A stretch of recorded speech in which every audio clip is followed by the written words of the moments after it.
जय श्री गणेशाय नमः। राधे श्री हरि।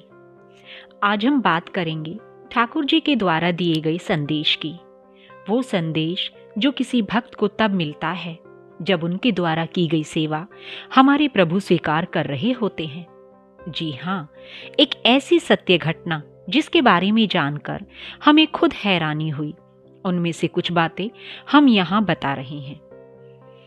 एक वृद्ध महिला जो बहुत बीमार होने के कारण भी अपने अंदर हिम्मत हौसला बनाए हुए भी अपनी जिंदगी जी रही थी। उनका एक बार ऑपरेशन हो चुका था क्योंकि उनको कैंसर की बीमारी थी, मगर उनके अंदर हिम्मत बहुत थी।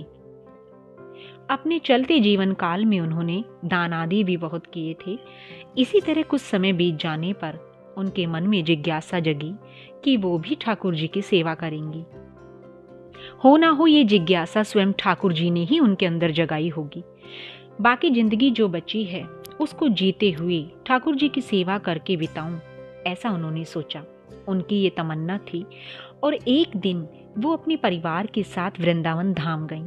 वहां उन्होंने श्री बांके बिहारी जी के दर्शन किए और वहीं से वो अपने साथ ठाकुर जी के बाल रूप लड्डू गोपाल जी को ले आई और उनकी सेवा अर्चना करने लगी।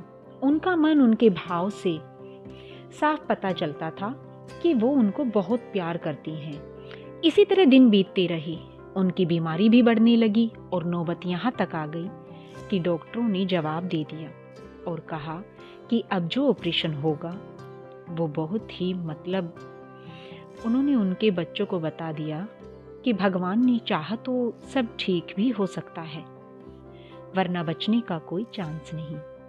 उनके परिवार के सदस्य भी धार्मिक प्रवृत्ति के हैं और जब वो उनसे मिलने जाते तो उनकी नज़रें बस यही कहती थी कि काश मेरे पास कुछ समय और हो पाता। पता नहीं कब क्या हो जाए। वो कभी श्री राधा रानी जी का भजन कीर्तन कराती, कभी श्री खाटू श्याम जी के निशान उठाकर पूरे गांव की परिक्रमा में शामिल होती। इतनी तकलीफ होते हुए भी उनके अंदर हिम्मत बहुत थी। सारे तीज त्योहार मनाना, सब कार्य वो करती। उनको स्वप्न में ठाकुर जी दर्शन भी देते। कभी उनको स्वप्न में लड्डू देकर जाते, उनकी झोली में लड्डू डालते और वो सबको बताया करती थी। एक दिन उनके परिवार के कुछ सदस्य उनसे मिलने गए।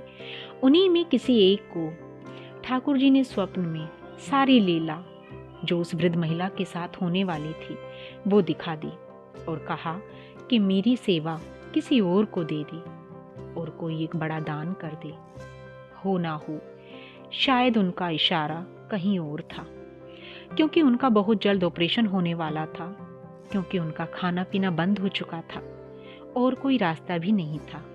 जब सब उनसे मिलने गए तो उनको ये बातें भी बताई गई और वो दान भी करवाया, क्योंकि भविष्य तकरीबन सबको नजर आ चुका था।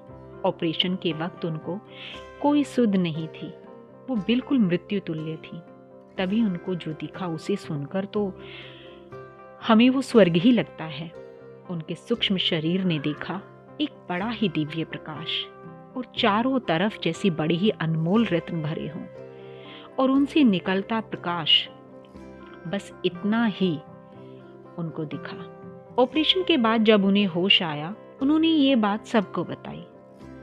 वो खुश थी और फिर कुछ दिनों में वो समय भी आ गया जब उन्हें इस दुनिया से विदा लेनी थी।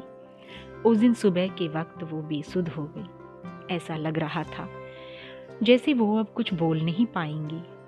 तभी उनके बच्चों ने श्रीमद् भागवत गीता का 18वां अध्याय फोन से ही चला दिया।